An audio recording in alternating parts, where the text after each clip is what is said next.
Now, Washington Mornings on the Mall. 105.9 FM. And AM 630. WMAL. Coming up on WMAL, Byron York will join us at 8:07 to talk about all the things that have to do with raising the debt limit and sequestration. He's all over that story. Then at 8:37, Katie Pavitz will talk about what's going to happen today at the White House as the president announces his plans about guns.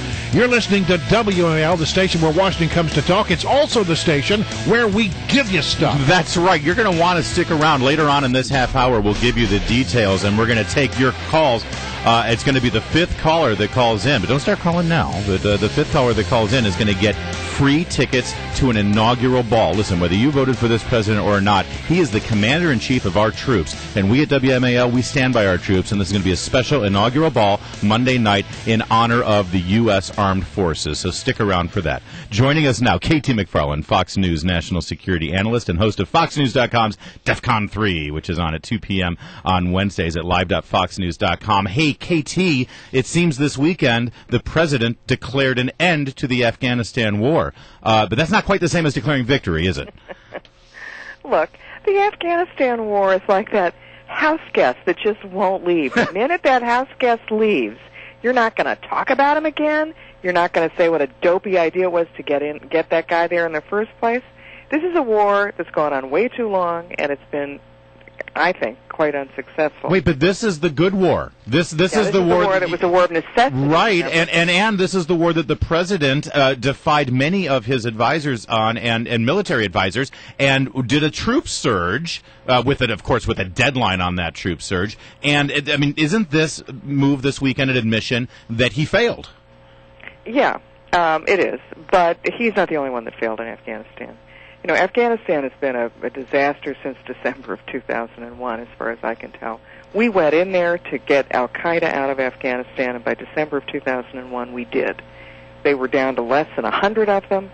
They were at the Tora Bora Mountains that separate Afghanistan from Pakistan.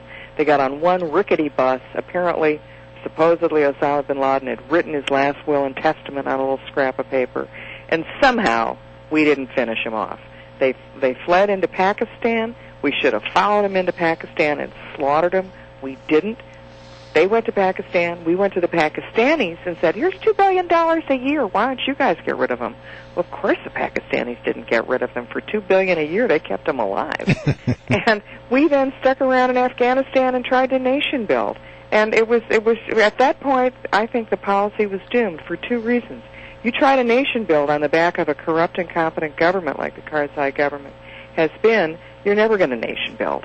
And the second thing is, if you expect those Pakistanis to stop al-Qaeda, stop the Taliban, stop doing business with them, that's another problem. So for all the military successes we have had for the last decade in Afghanistan, and there have been many, it's like pouring water into a bucket that's got two big holes at the bottom.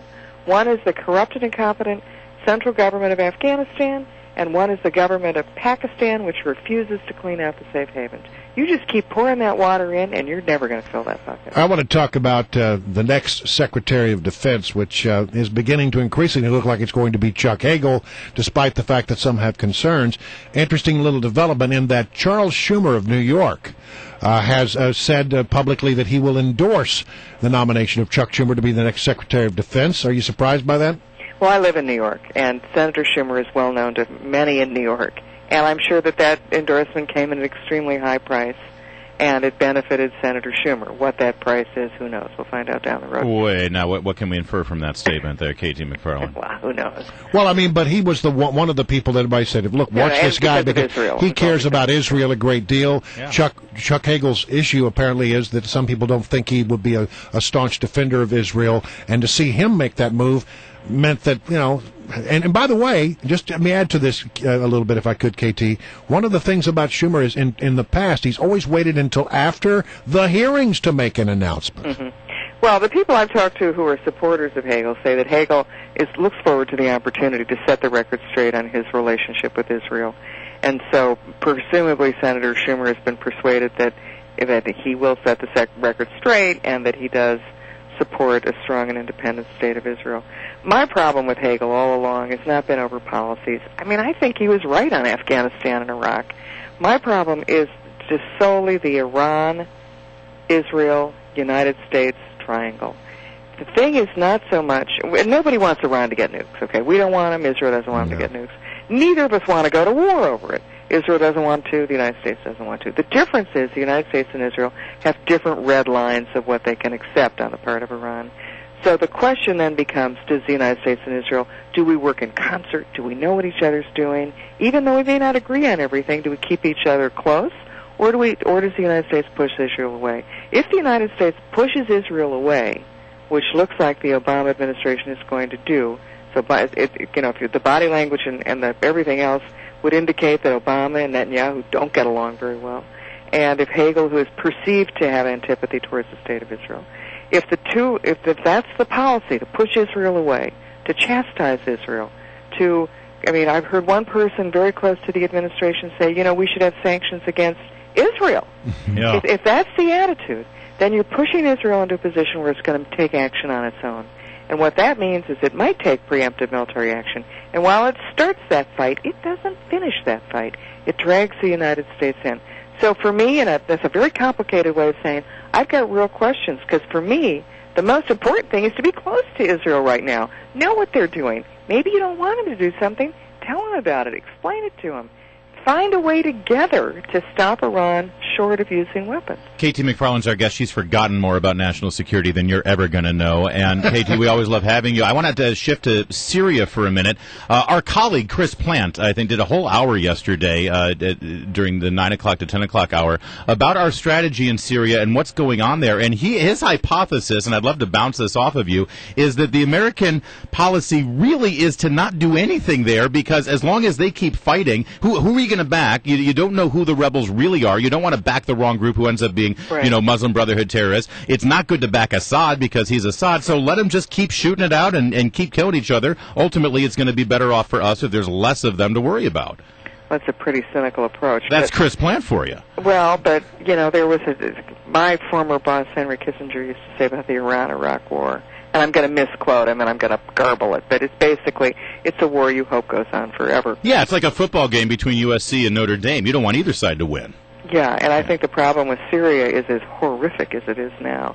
It becomes really hellish once it's over, because then they start fighting amongst themselves. But more importantly, the battle now appears to be contained within Syria, and if it spreads like a boil being lanced, all of that ethno-sectarian violence spills to Syria's neighbors, right, to Jordan, to Lebanon, potentially to Turkey, to Israel. And so then and Al-Qaeda's active in Syria, and does Al-Qaeda make a move throughout the entire region? Is that whole region about to become a series of chaotic states, all of which are having some kind of internal fight, either fighting each other with guns or political instability? So I can see where Chris Plant finds that as his conclusion. I, however, don't think it's a great conclusion. I think from the very beginning we should have gone to the Russians and said, look, you guys want to control who controls Syria. Fine. Get to pick a new guy. You don't like Assad? We don't like Assad. Yeah. You don't really care about Assad. You just care about being in charge here and having your ports, selling them your weapons, and being able to have a toehold in the Middle East. All right. That's just fine. You pick the guy, and then we might have been in a very different position right now. Unfortunately, we got to leave it right there. Always a pleasure, KT. Thank you. We'll talk